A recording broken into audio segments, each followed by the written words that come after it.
7 মাস বয়সী নাতিকে ঘোড়ার গাড়িতে বসিয়ে ঢাকঢোল বাজিয়ে বের করলেন বর্ণাঢ্য শোভাযাত্রা। সঙ্গে ছিলেন পরিবার, আত্মীয়স্বজন ও প্রতিবেশীরা। শোভাযাত্রার পুরো পথ জুড়ে বড় বড় পাতিলে আনা মিষ্টি বিতরণ করা হয় এলাকাবাসীর মধ্যে। এমন ব্যতিক্রমী আয়োজনের পেছনে রয়েছে 12 বছরের অপেক্ষার গল্প। নাটোরের সিংড়া উপজেলার শেরকোল ইউনিয়নের জোরমল্লিক গ্রামের বাসিন্দা মোহাম্মদ হান্নান দীর্ঘদিন ধরেই নাতির মুখ দেখার অপেক্ষায় ছিলেন। তার কোনো ছেলে সন্তান নেই। একমাত্র মেয়ে পান্না খাতুনের প্রথম সন্তান ছিল একটি কন্যা শিশু।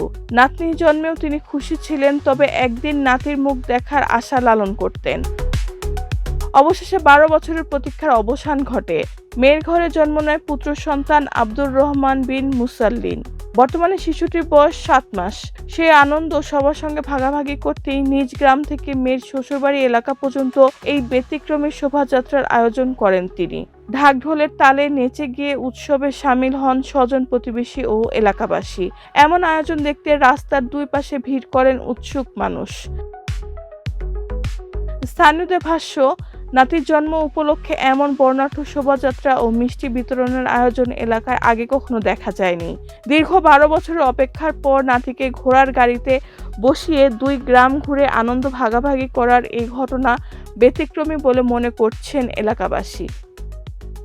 রেহানা বেগম, প্রজন্ম 24।